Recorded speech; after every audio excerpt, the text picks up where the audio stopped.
Most audiences never make it past the final scene. The moment the credits roll, theater seats empty and screens go dark. Names scroll by, music swells, and the story seems over. But in some films, the credits are not a curtain call. They're the beginning of a deeper enigma. A few directors have treated the end credits not as a list of acknowledgments, but as a final chance to whisper something forbidden. You'll find them buried in the last frame, a name that doesn't match any actor, a production assistant who was never hired, a soundbite in reverse, or a single phrase in Latin that flashes for less than a second. Some of these details took years to uncover. Some were dismissed as Easter eggs, but others, once decoded, led to far stranger questions. There's the thriller that credited a John Doe as assistant editor, only for a missing persons case with that exact name to resurface 5 years later. Or the horror film where a string of credits, when rearranged, formed an anagram warning viewers not to trust what they'd just seen. One movie even featured a series of flickering Morse code pulses in the lower third during its end crawl. Almost no one noticed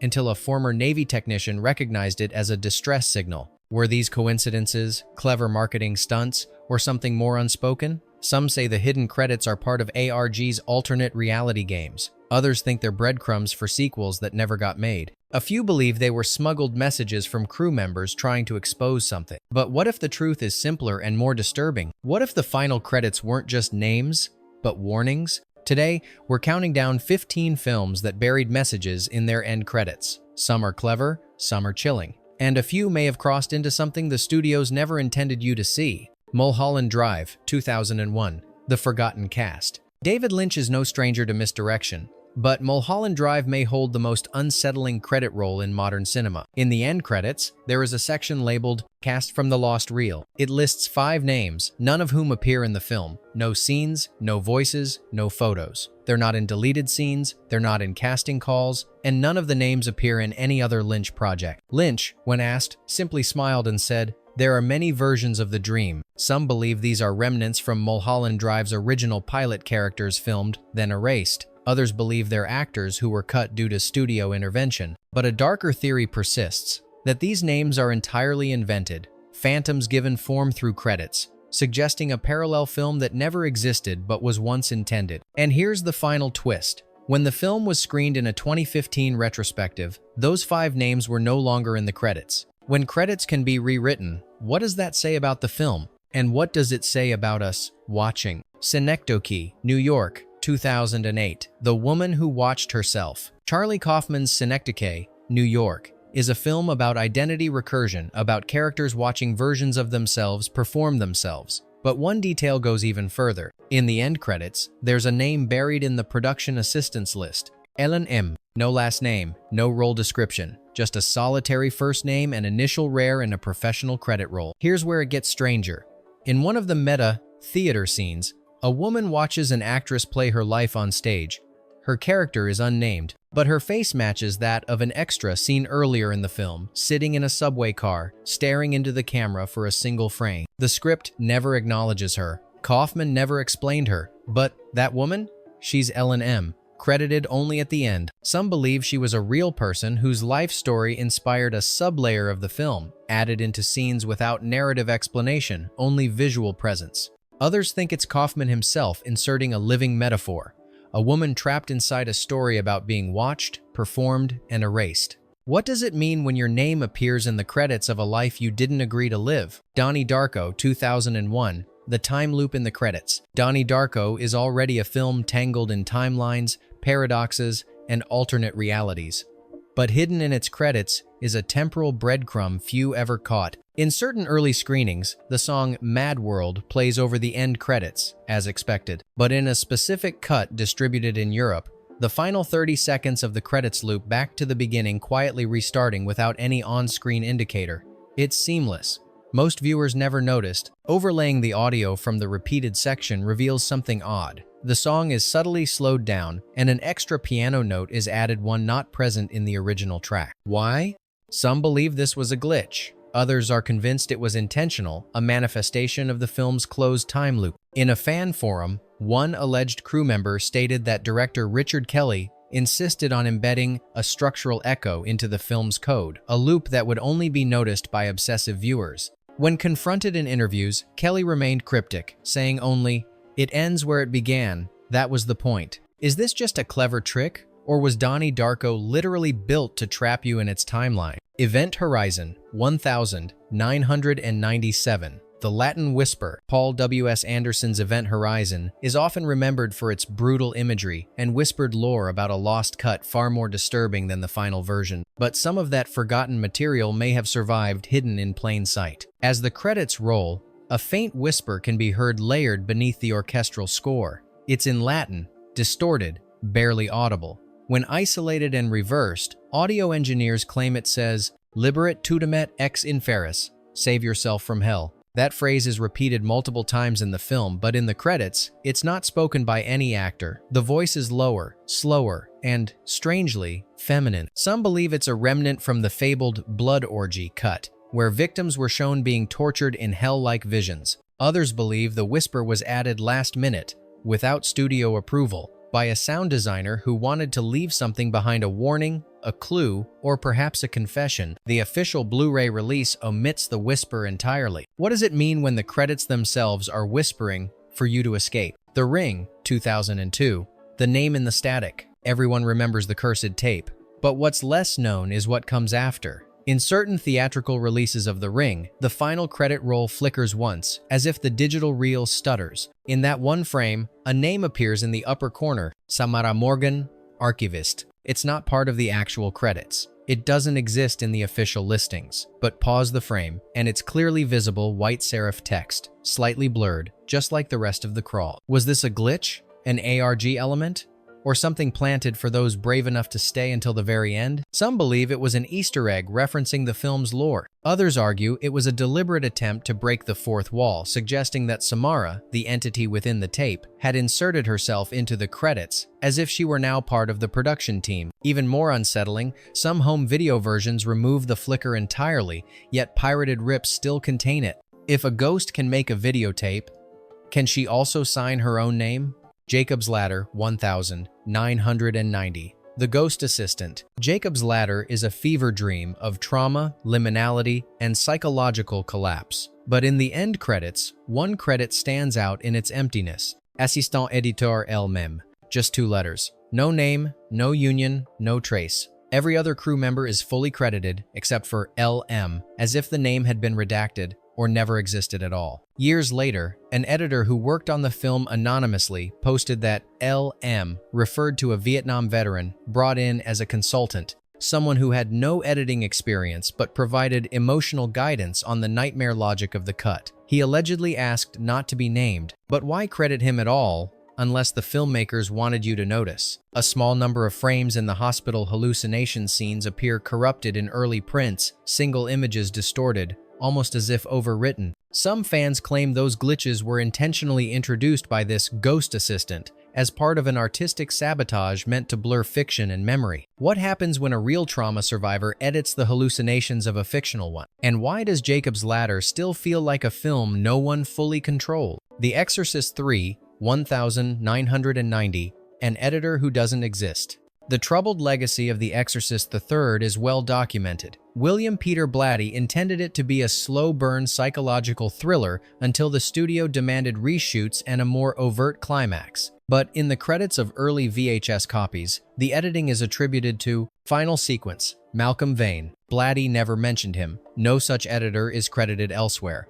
And Film Union records contain no one by that name working in post-production at the time. Some theorists believe Malcolm Vane was a pseudonym used by Blatty himself to dissociate from the studio. Mandated ending. Others believe Vane was a freelance editor brought in quietly to recut the final exorcism scene, then removed from subsequent documentation. The most chilling theory? Malcolm Vane is a nod to the demon's alias, an invented name to suggest the film itself had been possessed during editing. On the commentary track, Blatty once muttered, "It wasn't my ending, but it got in there somehow." So who or what really cut The Exorcist III? Possession 1981. The Censored Entity. Andrzej Żuławski's Possession is one of the most chaotic, emotionally volcanic films ever made. And its post-credit scene, yes, there is one, is nearly impossible to find. In original European prints, after the final credit fades, there's a barely half-second flicker of a tentacled shadow moving through a hallway, accompanied by reversed screaming audio. Most international cuts omit it entirely. Even more curious, the final line of the credit roll lists Entity Performance Supervisor, SG, no full name, just initials. Special effects experts claim no such scene was ever shot. Zhuavsky himself never acknowledged it, yet it appears on specific rare reels screened at festivals in the early 80 seconds, then vanished. Some believe SG stands for Stanisław Grochowiak, a poet obsessed with nonlinear narrative and metaphysical horror, who died years before the film was made. Others say it refers to spectral guidance, a codename used by a defunct Polish effects house known for unauthorized inserts. Is this truly postmodern surrealism, or a message from something not entirely within Zhuavsky's control? The Others, 2001. The Wrong Director's Cut. Alejandro Amenabar's The Others is famous for its twist ending, gothic atmosphere, and restrained terror. But what few viewers noticed is that the theatrical credits list a director's assistant, Richard T. Sloan, a name completely absent from all production records, press kits, and behind-the-scenes material. No one has ever identified Richard T. Sloan. Amenabar never mentioned such a person in interviews. Even stranger, a fan with access to the Spanish-language master reels discovered that in some versions, the film's ending was slightly different, a subtle variation in Nicole Kidman's final line. The scene fades to black 1 second earlier. Only versions with Richard T. Sloan credited feature this cut. Was this a rogue editor's alternate version, a regional variation, or a psychological experiment in perception? The mystery escalates with the discovery that Sloan is an anagram of Alon's, a partial mirror of Amenabar's first name, a slip of the mind, or an intentional ghost author. What if the real ending of The Others is the one no studio ever officially released? Session 9, 2001, Patient Files in the Crawl. Brad Anderson's Session 9 is already a masterpiece of psychological decay. But attentive viewers who stayed through the credits noticed something strange. Actual patient notes scrolling faintly behind the names, not props. Real case file excerpt. In one sequence, while the cast credits roll, ghosted text appears briefly in the background. Patient exhibits severe identity distortion, recommends isolation. These lines match historical language used in 1,950 seconds, era mental hospitals. Anderson never confirmed where the documents came from. The production was filmed at the abandoned Danvers State Hospital, long rumored to still hold confidential material. Some speculate the crew found forgotten records and included them as atmosphere. Others are disturbed by the possibility that someone chose to smuggle real medical data into the film. In later digital versions, the text was removed entirely, but early DVD releases captured it. To this day, mental health advocates have raised concerns, while fans argue it adds to the film's unnerving realism. Did Session 9 cross a line between fiction and reality? Or simply expose one that was always there? Cube, 1997, voiced by the system. Cube is a claustrophobic nightmare of logic puzzles and psychological collapse. But in the final credits of the original release, one line appears that has never been fully explained. Voice of system. The name is redacted. Black bars cover it completely, literally part of the visual design. What system? There is no speaking system in the movie. No AI voice, no central computer. The only sounds are from the characters and the ambient hum of the cube itself. Yet the credit remains unchanged in international version. Some fans believe it was a subtle implication, that the entire structure did have a voice, but it could only be heard subconsciously. Others dug deeper, finding that in early script drafts, a female voice named Cassandra guided the cube's functions, offering cruel hints and cryptic warnings deleted entirely before shooting began. But why credit a voice that never appears and then hide the name? A Reddit user once claimed to have worked in post-production and said the voice was recorded but too disturbing to include. They never provided proof. The comment was later deleted. What kind of system needs to be credited, but never heard? Dead Ringers 1988.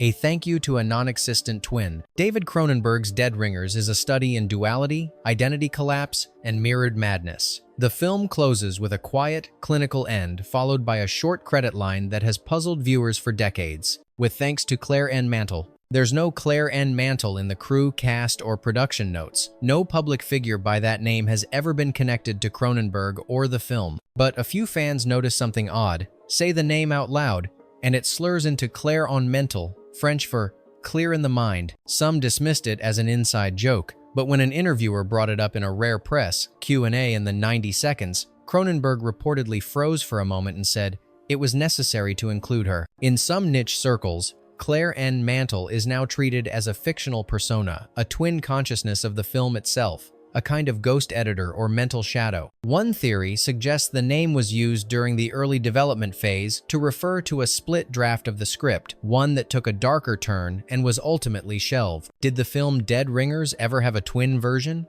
And was Claire its only surviving trace? The Wicker Man, 1973, edited by nobody. In the final credits of the original UK cut of The Wicker Man, there's a curious line, edited by no name, just a question mark. It wasn't a placeholder.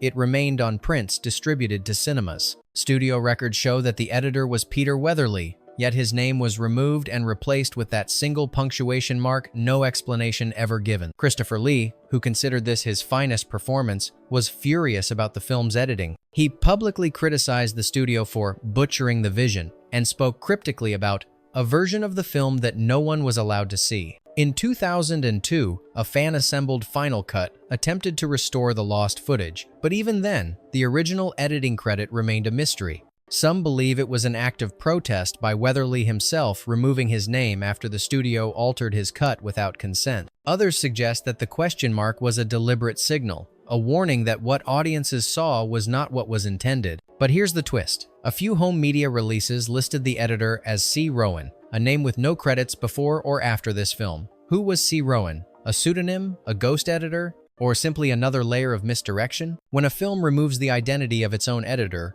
what exactly is it trying to hide? The Keep, 1983, a name that doesn't belong. Michael Mann's The Keep is infamous for its troubled production and truncated release. But one anomaly has survived every version, the appearance of Anna Wells, historical consultant, in the final credits. No such person has ever been linked to the film. Mann himself denied hiring her. Paramount had no such name on file. Curiously, Anna Wells is the name of a character in the 1995 thriller Copycat, a film that shares eerie thematic echoes with The Keep, hidden evil, lost women, and psychological disintegration. Is this retroactive coincidence? Or something intentional? Some theorists claim that Anna Wells was a pseudonym used by a researcher who consulted on Nazi occultism central to The Keep's plot and later disappeared from the academic record. Others believe the name was inserted after a conflict within the production team, a silent rebuke, or perhaps an attempt to preserve someone's contribution without exposing them publicly. And yet, no version of the credits, not even the 4 Kelvin's restoration, has removed her name. Is Anna Wells a ghost in the machine, or the only one who really knew what The Keep was trying to say? William Peter Blatty's The Ninth Configuration is already a psychological labyrinth, but buried in its end credits is a name that doesn't appear anywhere in the film. David M. Granger, Patient #32. No such character is listed in the script. No scene features a Patient #32, and no actor by that name has ever been verified. The strangeness deepens when you realize that the film itself takes place in a military asylum, where reality constantly blurs. In some early VHS releases, a frame at the end flashes a crude drawing of a man in a straitjacket, labeled #32. The drawing was removed in later versions, and the studio claimed it was a post-production prank. But online forums have shared grainy screenshots, noting that the number 32 reappears on walls and medical files throughout the film. Was this an abandoned subplot, a tribute to a lost scene, or a psychological trap planted deliberately to make you question what you saw? More unsettling are rumors that David M. Granger was a real patient who inspired Blatty, someone who vanished from a VA hospital in the late 70s. Was the credit an homage or a breadcrumb?